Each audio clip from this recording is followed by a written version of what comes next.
The Radical. Fundamental principles of freedom, rational self-interest, and individual rights. This is the Yaron Brook Show.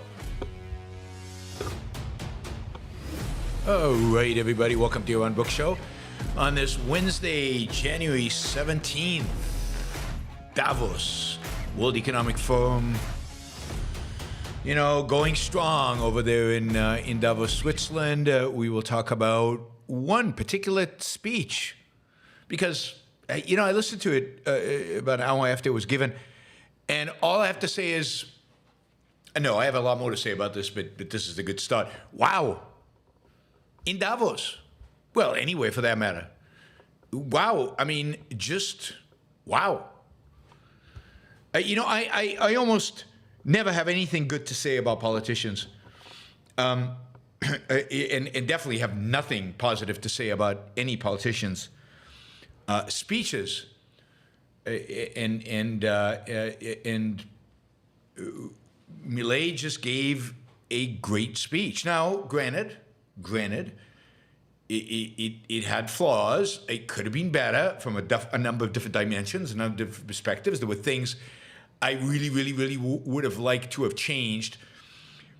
But you have to focus on the positives because the positives are so overwhelmingly good as compared to the negatives that, wow.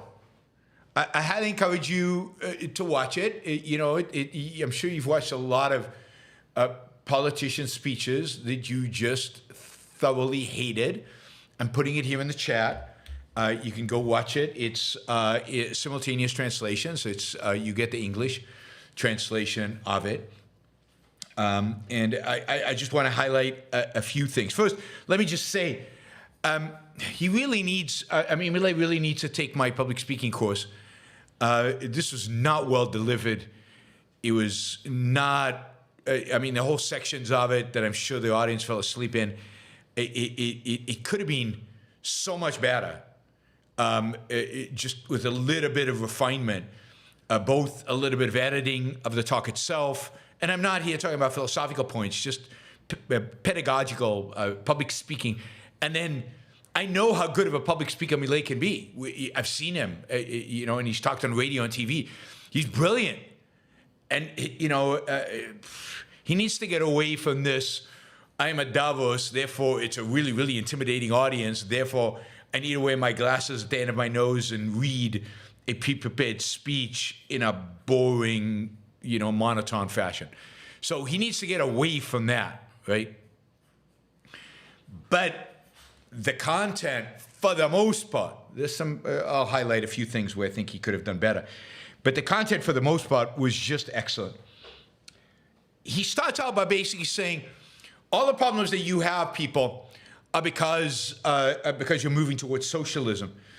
And okay, you know, this probably makes Scott's and other people's day. He's attacking the left. Isn't this great? But then he does something really cool to undermine the Scots of the world. He actually talks about what he means by socialism. And what he means by socialism is not just the left. What he means by socialism is to a large extent what Ayn Rand meant by socialism. He means statism. And he says, socialism means, yes, the traditional socialists, but it means the woke, but it also means the nationalists. It also means all these different forms of collectivism. It's all you collectivists. You're all socialists. It's not just about the left.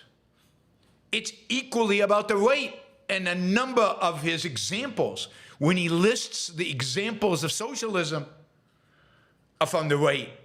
And wow, how many people have that understanding of socialism?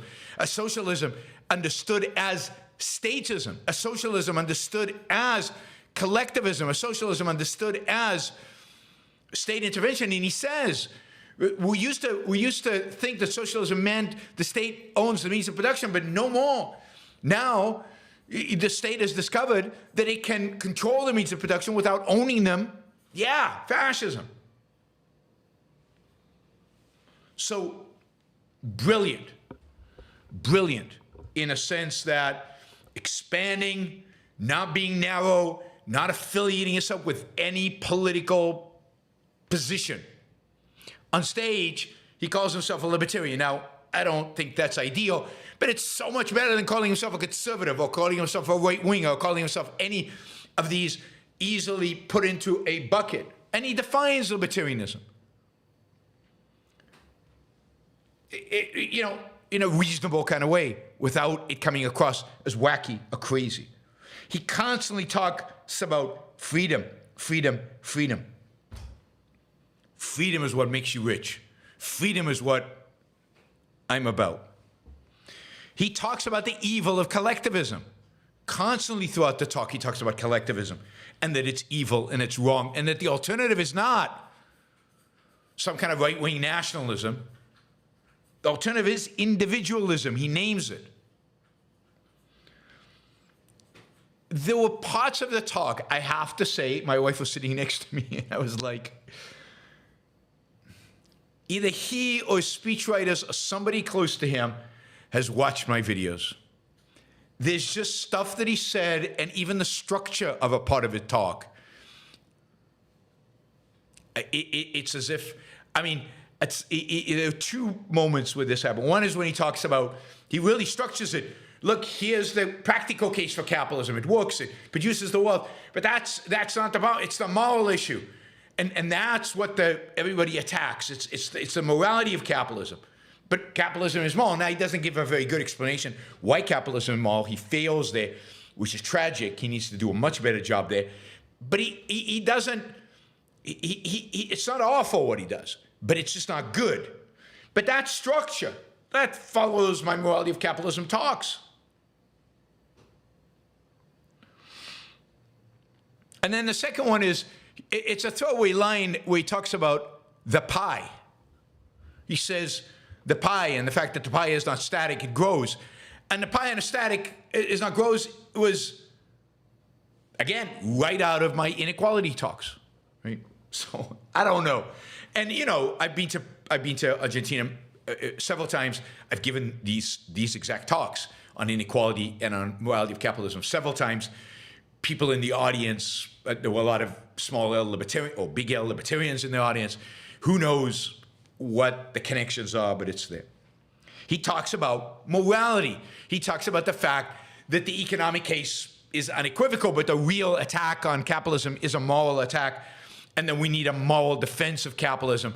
Again, I think the moral defense he provides was weak and a little quick and a little kind of couched over. And the consequence of that is, of course, that he doesn't really, I don't know that he gets it, or I don't know that he wants to give it to the audience. But that was pretty quick. But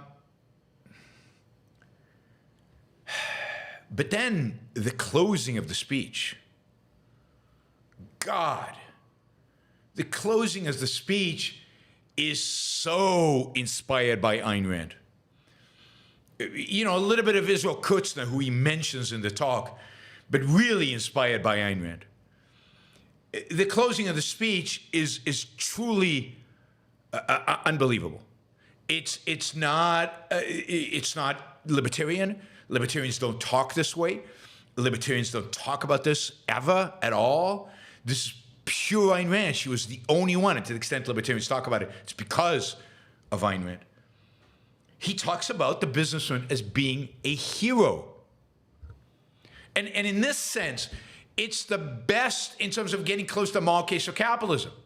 He talks about the businessman being a hero, the business being the greatest benefactor to humanity. Who says that? Who says that except Ayn Rand?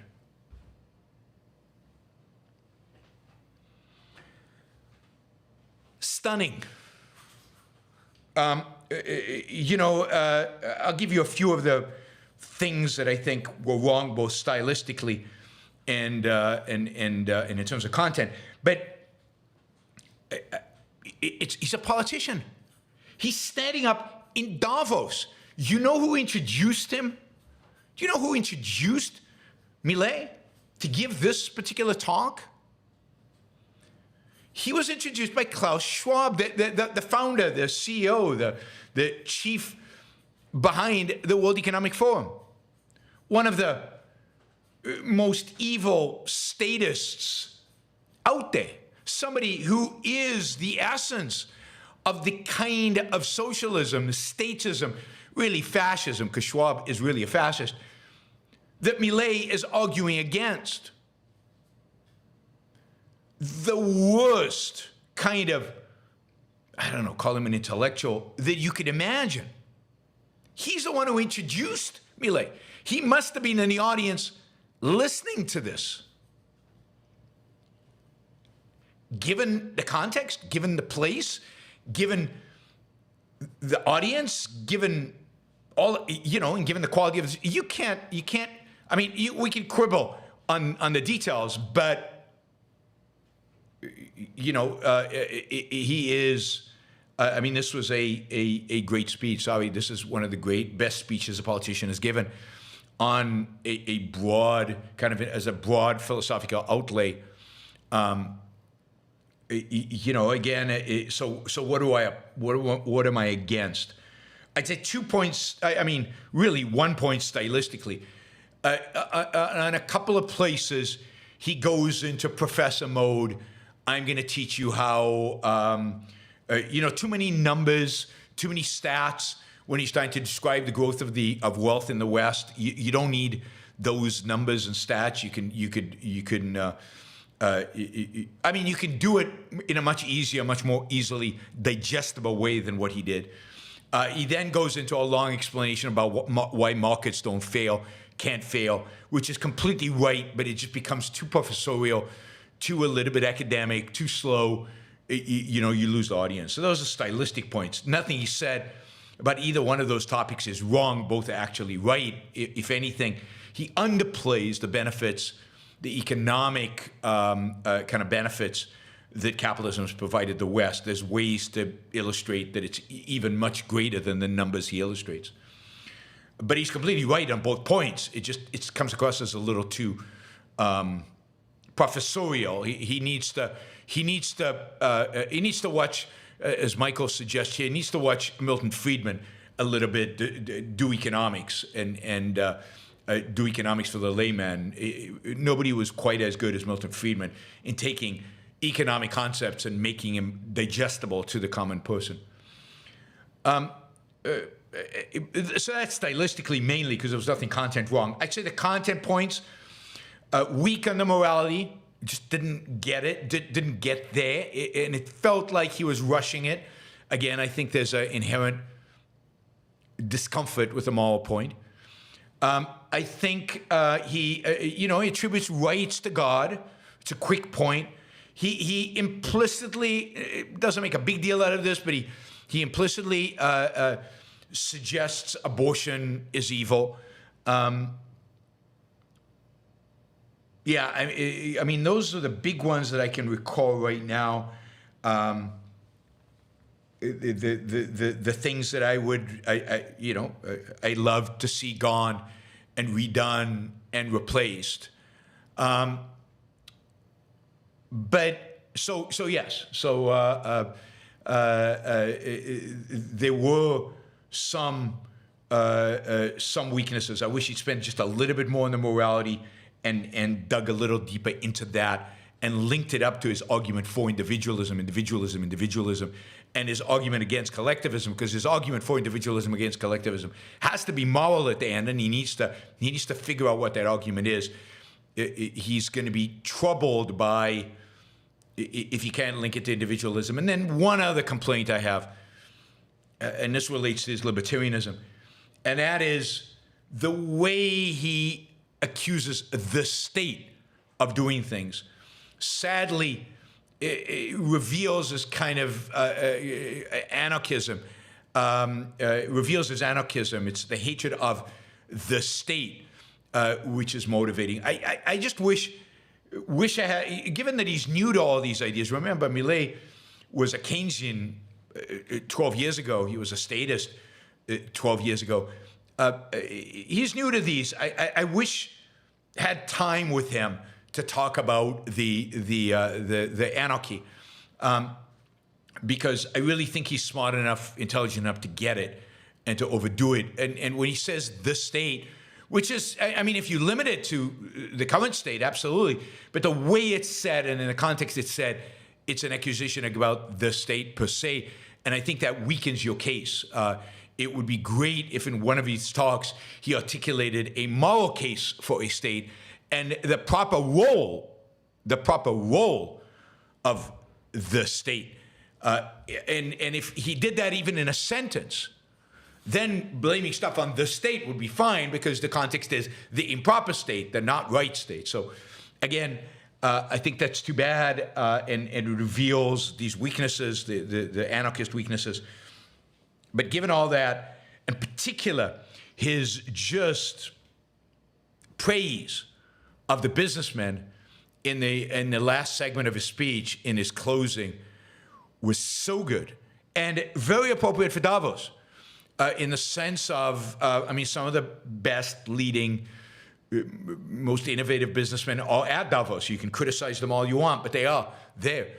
And to give them that kind of boost and to connect it to liberty, to connect it to an attack on collectivism, to connect it to an attack on statism in all its different forms, to collect it is fantastic. And I think has the potential to have a real impact on business leaders globally, which would be massive, huge in terms of the potential impact.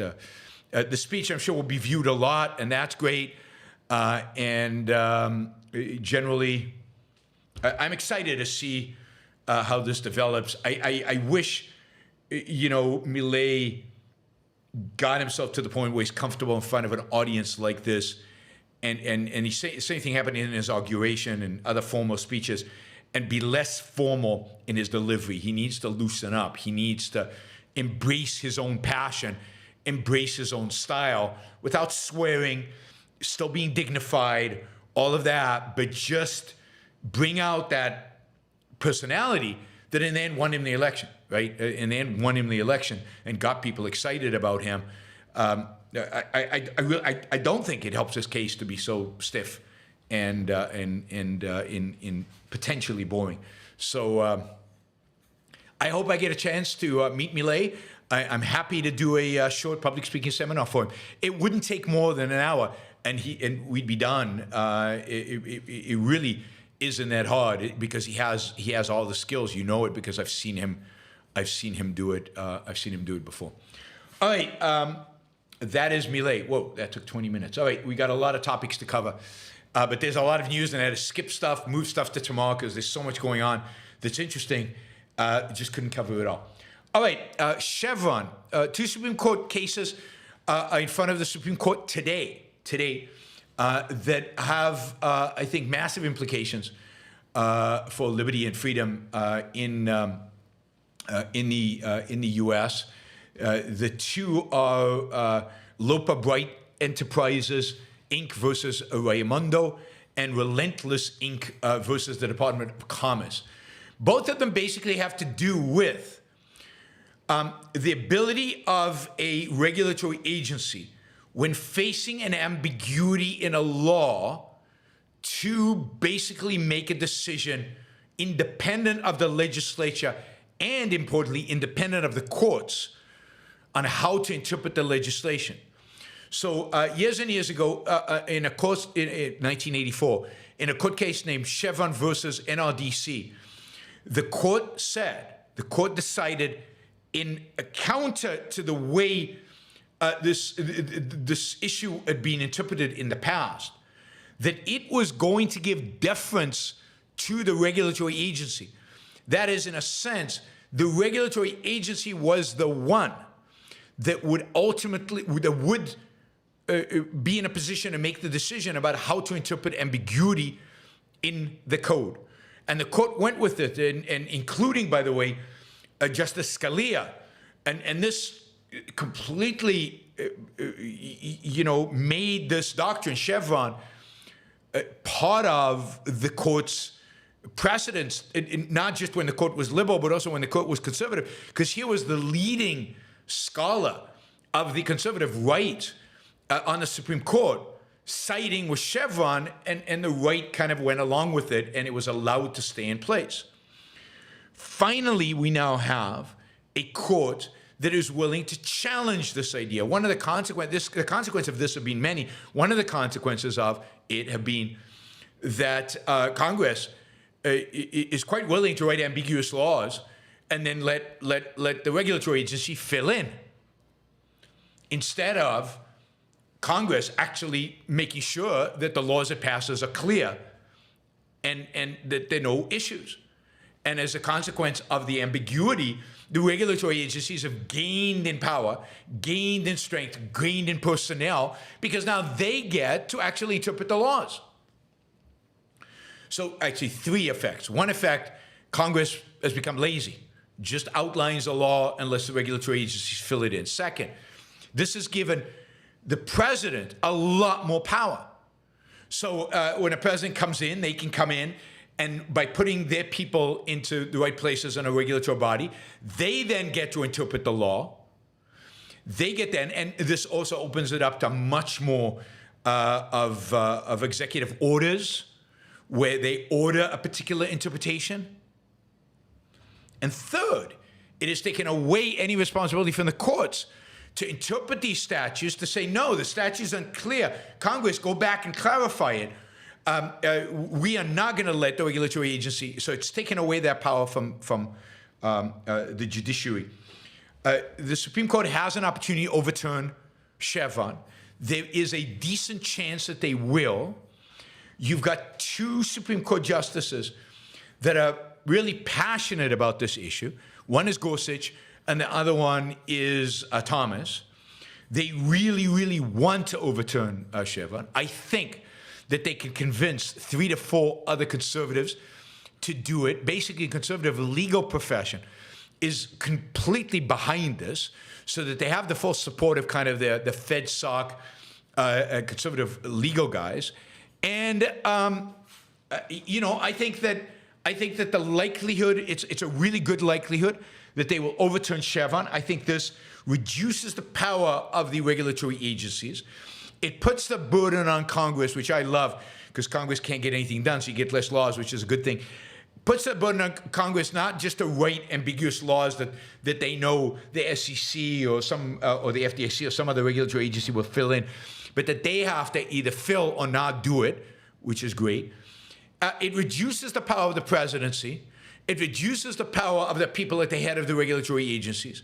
And it increases the power of the courts to actually oversee regulatory agencies. Now, not all the cases are going to go to the Supreme Court. Once the Supreme Court overturns Chevron, that will give the power to regional courts, to appellate courts all over the country, to be able to now make determinations about the law, and the Supreme Court can step aside. Right now, appellate courts are siding with the regulatory agencies always, and that's how and they have to, because they get their guidance from the Supreme Court. Chevron is in a sense the law of the land, but overturning it will change the entire dynamics of the relationship between the regulatory agency and us, the citizens and businesses. I'll give you a quick example of this one law that has to do with fisheries. This is Lopa, Bright Enterprises versus Armando. This is a law that has to do with, I guess, the Clean Air Act, and it has something to do with, no, this is not it. I think that was the 84. That was Chevron. This has to do with fisheries. And there is a law that basically says something ambiguous about, we're regulating fishing. And the regulatory agency is empowered by Congress to place a monitor on every single ship that goes out there into the sea. However, Congress has refused to allocate funding to pay for these monitors. So the regulatory agency decided, the ship owners will pay for the monitors. So they basically told the ship owners they're responsible for paying the monitors. Now, that's not in the law. It's not implied by the law. And Congress has explicitly not provided funding for this. the ship owners sued, and that's what's in front of the Supreme Court. Now, if it was just a narrow case and they just ruled about this, how these decisions are going to be argued and how the majority is going to make its case is what is going to be crucial here. Because they need to make the case that they are overturning Chevron. They need to make the case that if the legislature does not allocate money, there's no money. If the legislature does not specify that these things happen, they don't happen. I mean, we can later argue about whether these regulatory agencies are even constitutional. We can later argue about whether Congress should have the power to regulate businesses. That's next level, right? That's where we would all like to go. But first, this is a way to get rid of massive increase in power of the regulatory agencies, something that Gorsuch in particular is very dedicated to. All right, God, on the chat, I'm being accused of being liberal on religion. Let me just make it clear. Absolutely, I'm liberal on religion. I'm as liberal as Thomas Jefferson. I believe in a complete separation of state and church, and I believe that God doesn't exist. Sorry, guys. I know that's a tough pill to swallow, but it really is a fantasy, and not a very good one either. A pretty nasty fantasy that actually drags you down into hell, not in an afterlife, but right here on earth. But that's for another day. I've many times told you that I worry about bipartisan bills. Bipartisanship means that the Democrats and Republicans have agreed on something. And usually when Democrats and Republicans agree on something, it usually involves the violation of our rights. It usually involves more statism, because that's one thing both left and right agree on. They both want to increase the power of the state. They might have different priorities in terms of where and how and when and in what form, but they both agree on increasing the power of the state. Now there is a tax bill, a bipartisan tax bill that is going through Congress slowly. The headline on the story says the Congress tiptoes towards a tax deal, because it is taxes and it's hard. And a deal that cuts the tax burden for some people.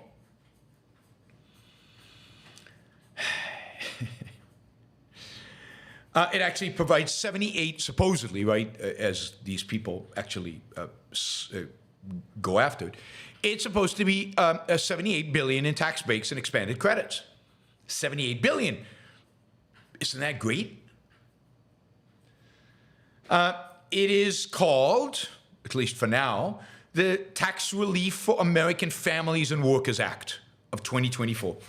How can you be against a bill that that gives tax breaks, expands credits, relief for American families and workers, and that both Republicans and Democrats support? I mean, this is a stunning development. How could it be that that both Republicans and Democrats support this? And a tax bill that it is claimed is mostly paid for. That is paid for in a sense of,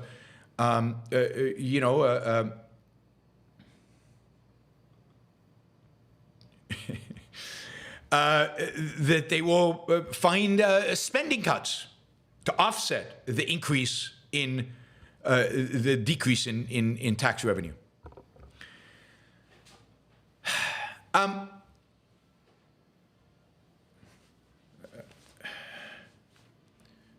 So I just have to comment on this, just because it stuck out. This is my problem. These super chats pop up in my thing, and I quickly read them, and I'm in the middle of a thought, and it's completely distracting. But it's part of what makes this show authentic and live and real and so on. Justin writes, "Stop criticizing Trump and God if you want to grow." And that is such an offensive statement, Justin. It is so bizarre and absurd. Sell your soul if you want to grow. Advocate for things you don't believe in if you want to grow. Don't offend people who deserve to be offended if you want to grow. Endorse evil in the world if you want to grow. To hell with integrity, honesty. To hell with your own mind you're on. Give up on your own mind. Give up on your own integrity. Give up on morality if you want to grow. Well, all I have to say to that is, screw you. Never will that happen. My integrity is more important than growth. My integrity is all I have at the end of the day. It's my life, my mind, my views. I will call out evil wherever I see it, and I don't care who it is. I will stand by my ideas and my principles, no matter how many people unsubscribe and leave. If I can't make a living based on my integrity, if I can't make a living advocating for ideas I believe in, I'd rather go work in a quarry. I'd rather go do physical labor. I'd rather do something else. You want me to support corruption? Never. Find somebody else to watch. Find somebody else to support financially. Find somebody else. I will continue to be who I am. And again, if I can't do that, I'd rather not do it at all. I don't care. I don't care. I've known for many years that I could get a lot more following if I just changed my ideas a little bit. It ain't happening. I will continue to attack Trump as the evil bastard that he is. Bastard and moron that he is. I thought I was too soft on him yesterday, so there will be correctors to that. And I would continue to attack religion in all its forms, whether it's Islam or Judaism or Christianity. I will continue to attack religion for the evil that it does, for the horror that it inflicts on human life and has for millennia. And if you think I'm too harsh on Trump, tough, I'm not going to moderate because I am harsh on Trump on purpose. I know exactly why. I don't hear arguments why I'm wrong. All I hear is trunk derangement syndrome. He's too tough on him. You'll lose subscribers. Content, guys, content. Anyway, tax bill. So the tax bill has two components. One that both Democrats and Republicans love, and the other that only Republicans love. Maybe different Republicans, so it works by roping them all in. One is an increase in the child tax credit, which Democrats are huge supporters of. Currently low-income families whose income tax liabilities, this is from the dispatch, are lower than the credit, don't receive the full $2,000 per child because the credit isn't fully refundable. They can only get a maximum of $1,600. The new framework increases it so that they can get $1,800 in 2023, $1,900 in 2024, and the full $2,000 in 2025. So the left is very happy with this. But what was mildly surprising is how really, really, really excited the right is about this.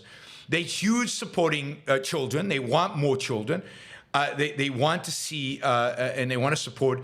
They're for enlarging the welfare state when it comes to particular ways in which it's done, particularly the child credit. They love this. John Schwepp, the Director of Policy and Government Affairs at the populist conservative American Principles Project, one of the Trump-oriented think tanks out there, is a huge supporter. And he basically said, we're always going to support the expansion of the child tax credit. We actually want much bigger support for the child's tax credit, much bigger support for the child tax credit. It's too bad this is so small of a support. We want much bigger, but we'll take it and we'll support it. A number of Republicans are supporting this, both in the House and in the Senate. Second issue here is you're getting some business deductions. Research and development costs are going to be, you'll be able to deduct immediately rather than spreading them out over 5 years.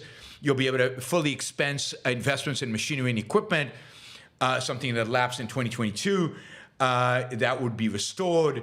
The cap on the amount small businesses can write off would be raised from $1 million to $1.29 million for interest on expenses, business interest, deducted business interest, the cap. So a few candies, a few favors.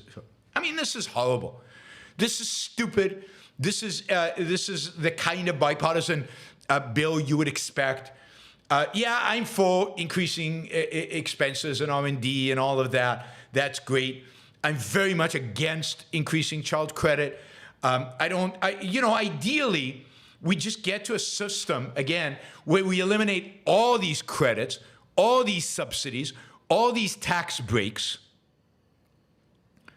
Simple. All this will do is it makes the tax system more complicated. More complicated. So this is exactly the kind of system that, we live in a world in which the U.S. government is running massive deficits. Massive. It's issuing huge quantities of debt. Government spending is out of control. What we need right now is a focus on cutting government spending. Cutting government spending. Not selective tax breaks to a few people who the government has decided a good cause. Either cut taxes across the board, which I don't think you should do right now because now's not the time. What you should be doing is simplifying, simplifying, simplifying, simplifying. And then, finally, cut spending. Other provisions of this bill include boosting low-income housing credit, reducing the tax burden for businesses and employees working in both Taiwan and the U.S., and providing disaster relief for communities affected by natural disasters and the Ohio train derailment. That's a little get you for J.D. Vance so that he would vote for this. How are they offsetting this? They're offsetting this by, fighting fraud related to the COVID-era employee retention tax credit program. Shouldn't the government be fighting fraud anyway? Shouldn't this be done anyway? They're going to change the deadline for backdated claims to January 2024 instead of April 2025. It's going to run out here soon. Fines and penalties are going to go up and all kinds of stuff like that, fraud and everything. Shouldn't they be doing this anyway? They think they can save $70 billion by doing this. Isn't this kind of obvious? Isn't this what the government should? I mean, why do we need like some kind of convoluted tax breaks in order to save $70 billion on fraud? Shouldn't that be 101? Of course, the reason they're doing this is to convince you that this is, convince voters, convince whoever, that it's tax neutral. This will never happen. They'll never make the savings. The savings will never happen because they don't care about fraud. They don't care about any of this stuff. They just want the tax breaks because they could give candy to their constituencies and they can pretend that they've cut taxes to whoever they think they want to appease. So boo on this. I'm against the whole thing. All right, quickly, because we don't have a lot of time. China.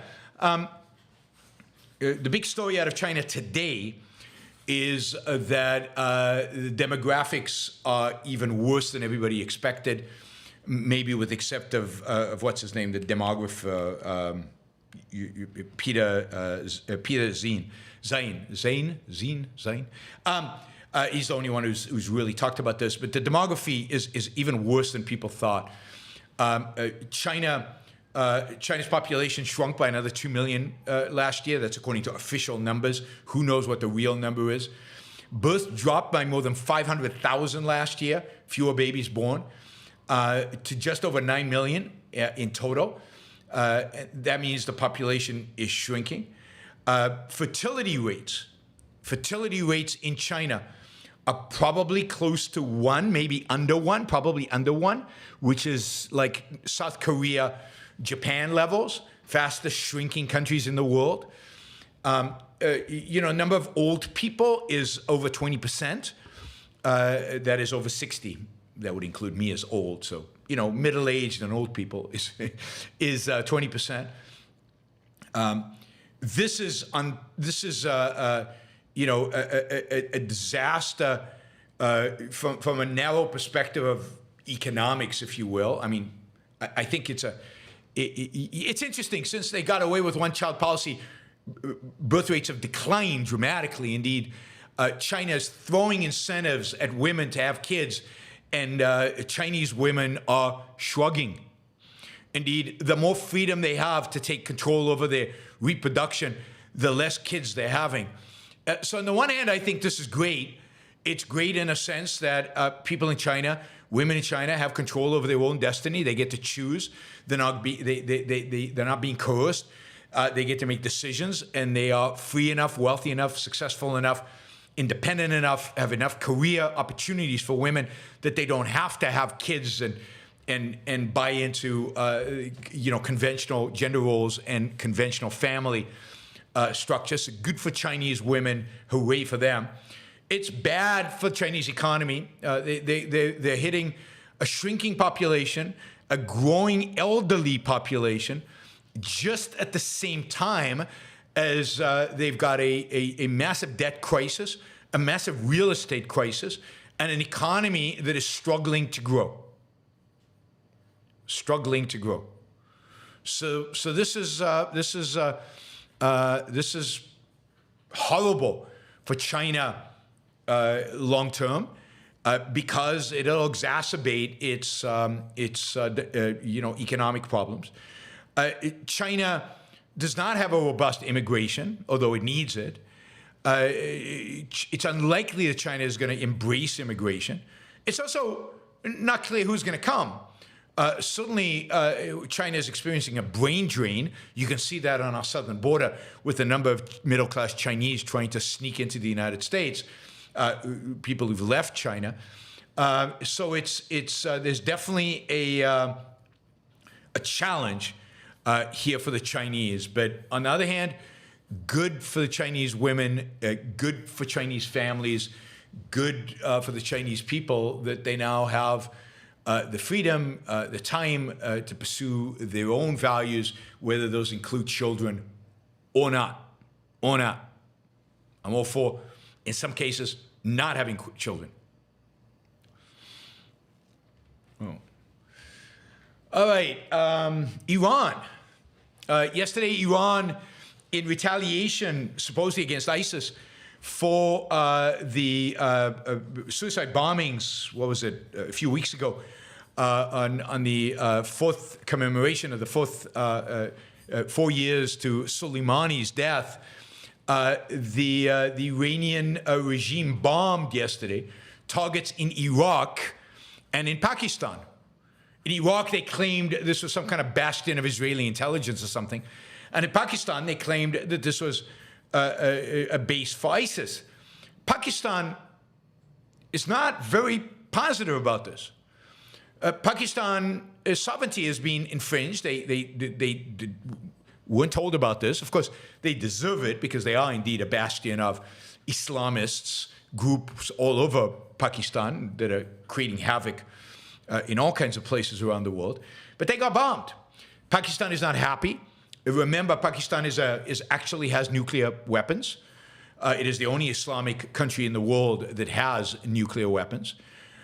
They are considering what their response to Iran is going to be. Iran, again, is playing with fire. It's not clear Pakistan is going to act as weakly as the United States has, or as Israel has, with regard to Iranian aggression. It might actually be that Pakistan takes its sovereignty more seriously than Americans take the lives of American soldiers, more seriously than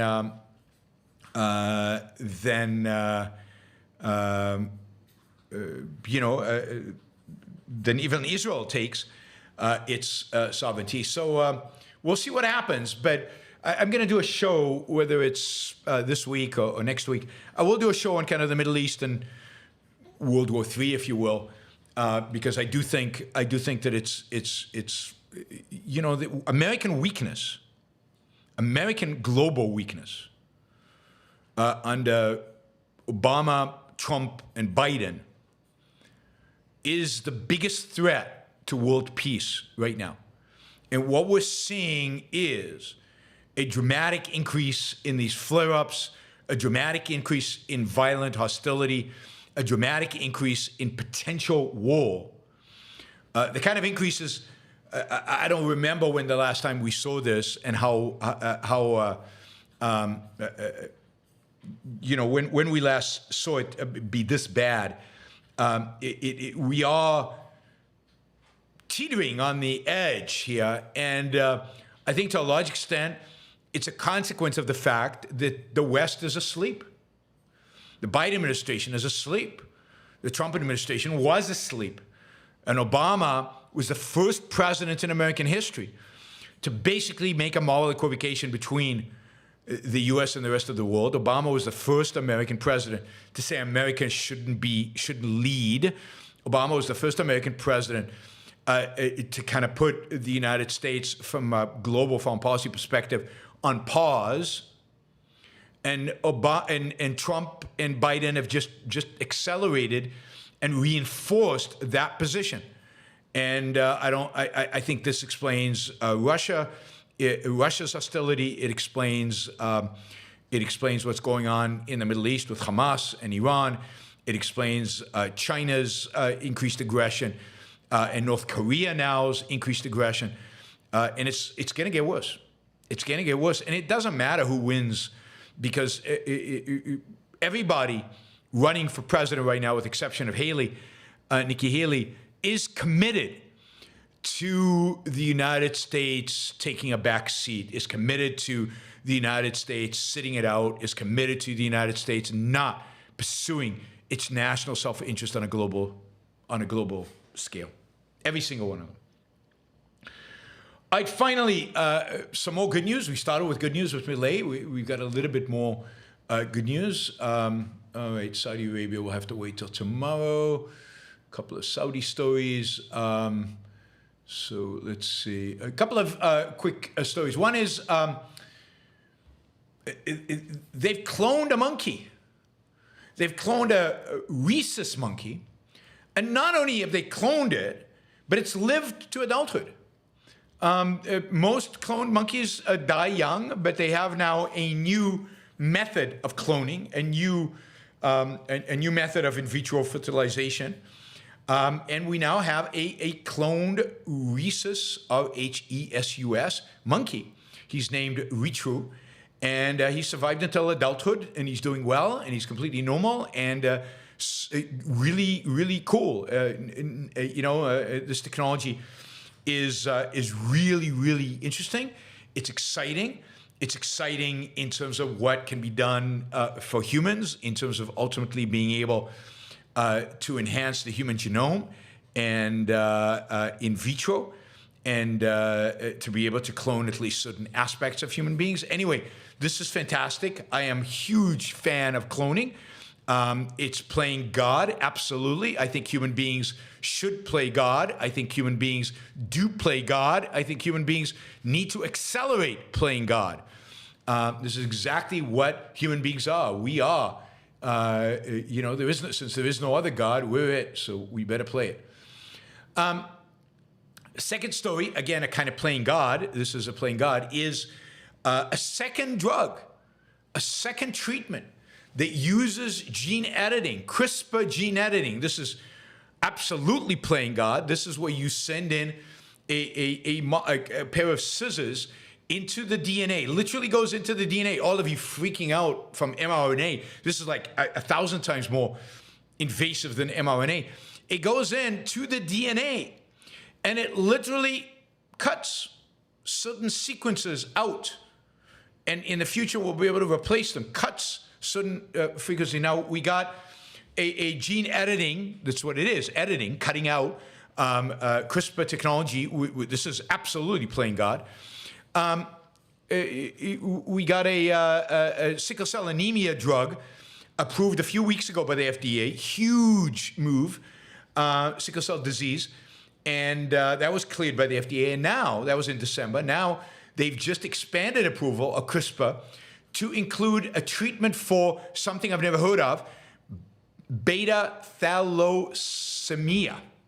Beta thalassemia. Maybe some biologists can tell us what that is.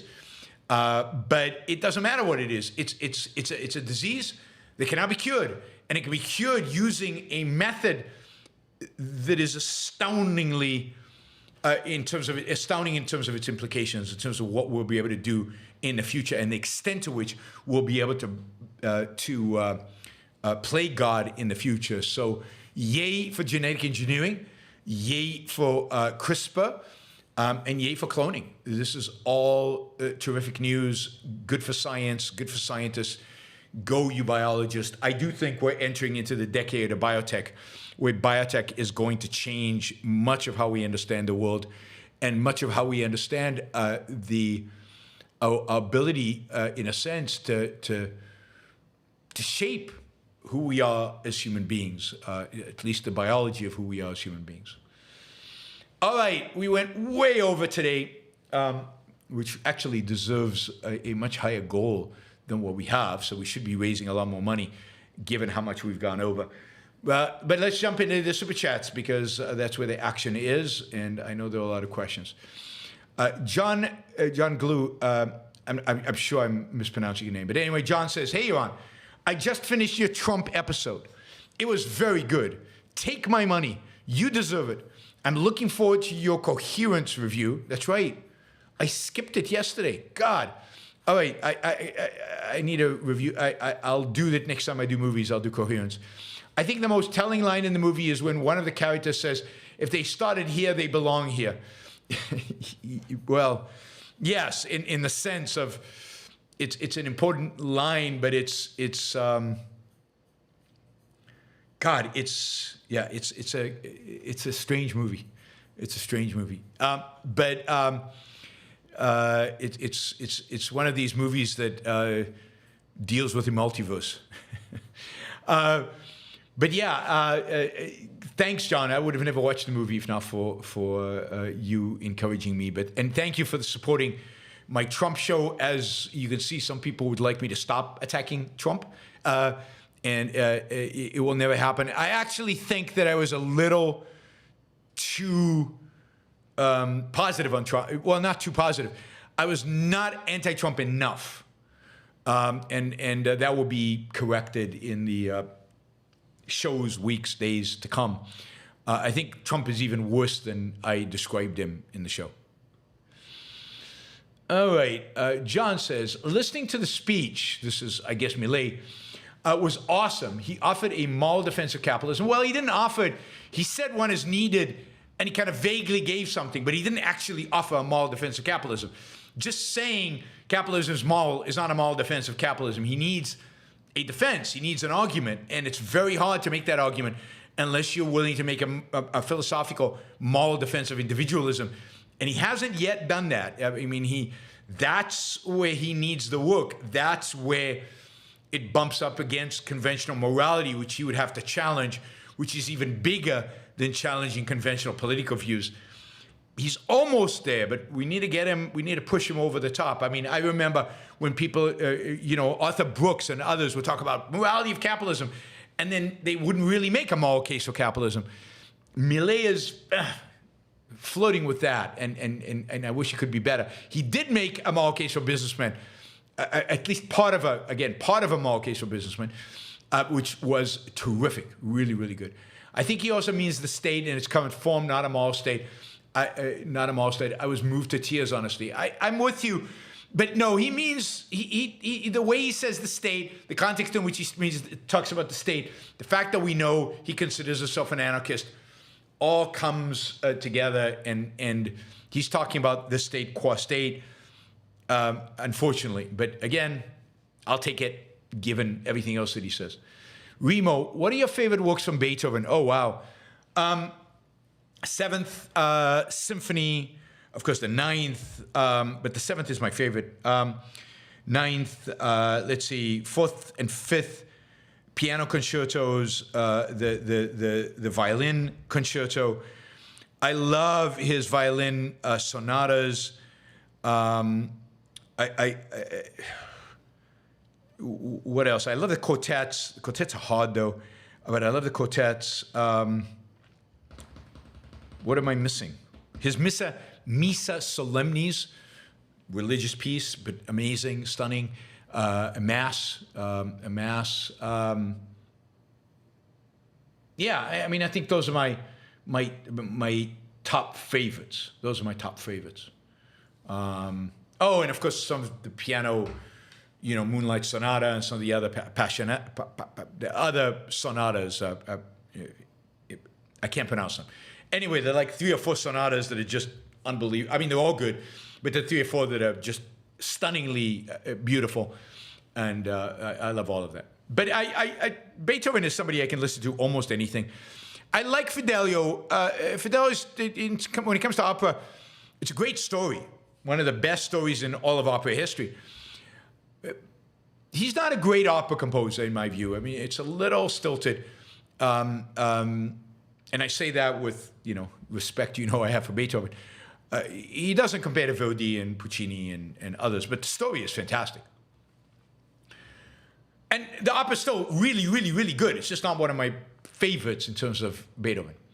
Bree says the left is scared of Trump being an authoritarian, but they love power so much they won't do anything about it.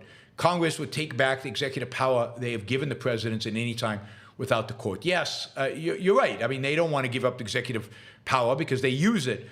And they're scared of Trump being an authoritarian. But they're really scared of Trump for many reasons. Being an authoritarian is just one of them. I think they are. It's the way in which his authoritarianism manifests, because you could argue that Biden's authoritarian too, and that doesn't scare them. And many of them are super authoritarian, and that doesn't scare them. Mary Aline, Nucor's steel mills are non-union. Obama packed OSHA with pro-unions, union a-holes. This is not good for us. I worked for Nucor for 17 years. Yes, I mean, Nucor, I think, was much more innovative and dynamic.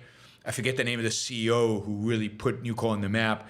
And it became, I think, post-Obama in the last 10 years, it's become a lot less so, and to a large extent because of the union, the OSHA, and because of the protection. I mean, protectionism hurts the people that it's, quote, trying to help.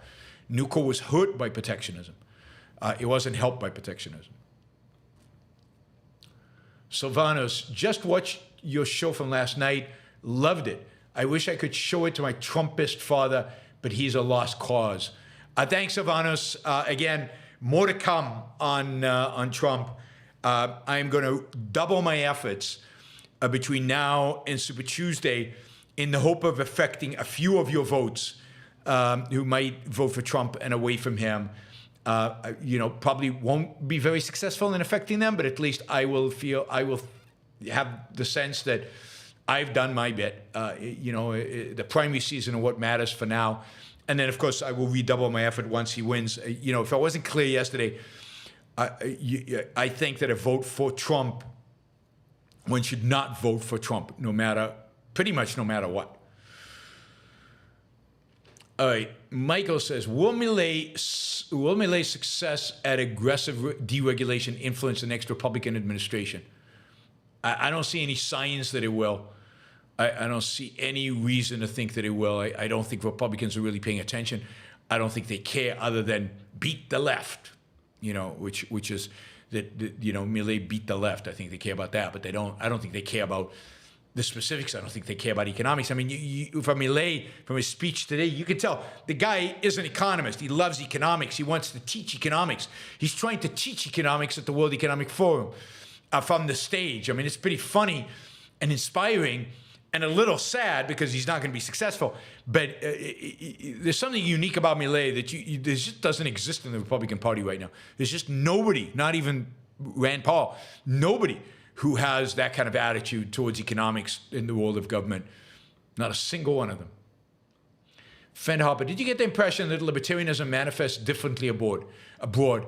Yeah, in many respects it does. It's American libertarianism, particularly the anarchist version, is very, very anti-American. It's very, very anti-American self-defense. It tends to be pro-America's enemies. And that comes directly from Rothbard. Libertarians outside of America, particularly Eastern Europe, particularly South America, have far more experience with the evil than Americans do, and therefore they know that the alternative to what we have today cannot, Russia is not better than America. Communism is not better than America. Islamism is not better than America. They have much more respect for Western civilization than libertarians do overseas. They have far more respect for America. They love America. Whereas American libertarians hate America. Somebody like Milei loves America. And that's true, I think, uniformly among libertarians outside of the US. They might still be anarchists, but they don't have the hatred of the good states, the relatively good states, that Americans do, because they know what a bad state looks like. Unlike Americans, who think somehow life in the Soviet Union wasn't that bad. The real evil was what America does. They've witnessed, and they don't even condemn American foreign policy being evil the way libertarians do in assassinating leaders and intervening and so on, because they know what would happen if America didn't do that. How evil the people who America intervened against were. So whether America should intervene or not is an internal American question, but they know that America almost always intervenes in order to make things better, not in order to make things worse. And they know what worse looks like, whereas they don't.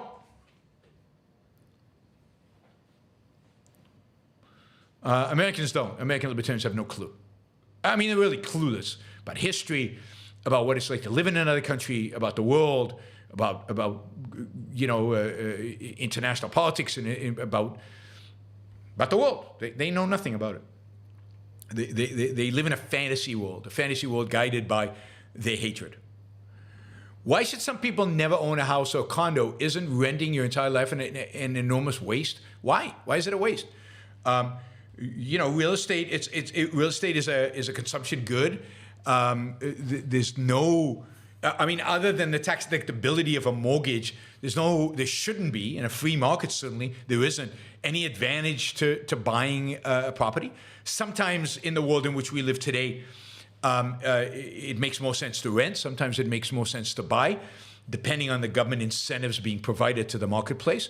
But it's in a free market, the financial issue of renting and buying, you would be indifferent. It's more of a question of whether you want to own your own place that you can change, you can renovate, you can do what you want with, or not. But it should be. It's that choice is from a financial perspective, and from the other perspective, I think ultimately is.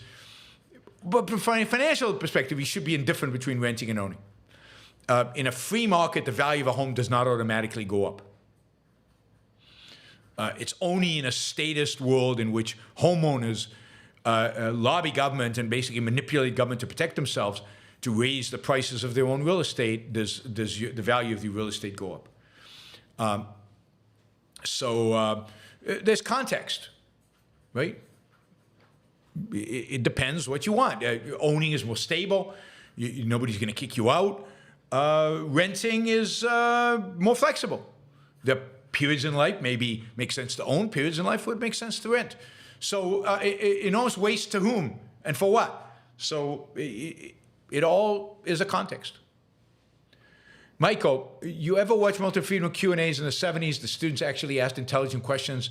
They could form concepts. Yeah, but more importantly, he gave great answers. I mean, I wish we had more economic communicators at the level of a Milton Friedman, because he gave them answers at their level not at some abstract economist level. J-Dog says, loved your discussion on Breedlove podcast. Thank you. About the money speech. Engaging with goldbugs and Bitcoiners, Austrian economists is how I first found you. I was on Breedlove's podcast. He's a huge Bitcoiner. He's a huge advocate for Bitcoin.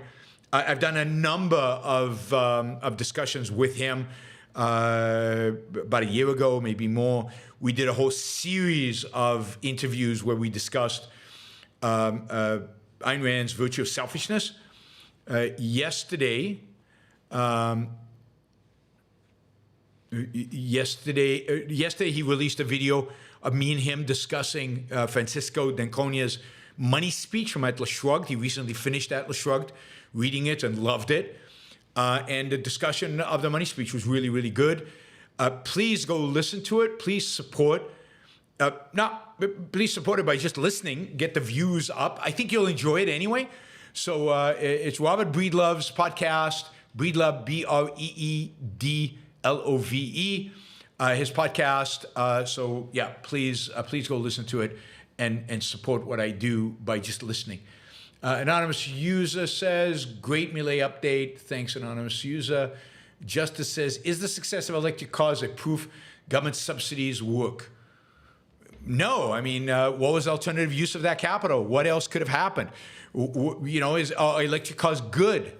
Should we be driving electric cars? Who gets to decide that? You could argue that our lives are worse off for driving electric cars. Success in what context? So if all that capital had gone to other things, would we be better off? I don't drive an electric car. And, somebody showed, I saw this little thing, I remember where, maybe on Twitter, of somebody, in these really frigid weather right now, who was driving and had to recharge his car. But it was so cold outside, he had to keep the heater on while he was charging the car, which slowed down the charging dramatically. So he was sitting there for like an hour to charge the car while his heater was running. Of course, he couldn't on one charge go for the entire distance. He had to keep stopping and recharging. This was in Canada somewhere, or on the chat they're saying it's Chicago. What I read was, I thought was in Canada, but maybe it's Chicago. Maybe there are more than one stories like that. But is that better? Is that a success? Or is that an actual decline in the quality of life? China, by the way, is, hugely, quote, successful in getting people to drive electric cars in China. They're cheap, and everybody has and a significant percentage of the cars sold in China are electric now. Is that good? Is that bad for China, for anybody? Andrew says, how do you react to Trump's attempt at humor? He's quick-witted. I think you'd agree, but do you find it funny? No, I don't find it funny. I find it vulgar and stupid mostly. I don't find him funny at all. I don't think I've ever laughed out from something funny he tried to say. Usually I find it falls flat because, he's not very smart. He's just not very smart. And the points he's trying to make are not very clever. So maybe he's quick-witted in that sense, but I don't find it funny. Silvano says, will China force people to have kids? I don't think so. I think the rebellion would be too harsh if they tried. Mary Ben says, here's a biologist, because I do gene therapy, I get accused of playing God. I can't even get my 8-year-old to go to bed. I'm sure there's a gene therapy to fix your 8-year-old, so she will listen to you. Yeah, I know. Playing God is overrated, right? You just don't have. God doesn't have the abilities we thought he did. Like, there's no power over 8-year-olds. Andrew, a great show today. High energy. I'm motivated to fly through a work spreadsheet this afternoon. That is aspirational. Here's a small tip for the boost. I appreciate that, Andrew. Thank you. It reminds me about the spreadsheets I need to fly through. Mary Eileen, great show. Thanks. Also, there is no case in which I would vote for Donald Trump. Pigs will fly first. I'm with you. I'm with you. Even if they drop pigs from airplanes somehow, ain't happening. Apollo Zeus, how important is humor in romantic love? I don't think much. It's nice if you share a sense of humor or some elements of sense of humor, but I'm not funny, and I found love.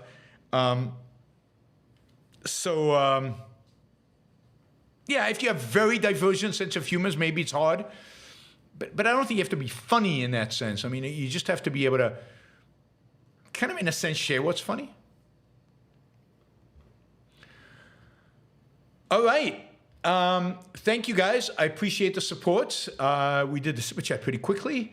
Yeah, go listen to Milei's speech if you haven't. I put it in the chat. I put the URL in the chat, and I think you'll enjoy it. And have a great rest of your week. I will see you all tomorrow for another episode of News Updates. Talk to you then.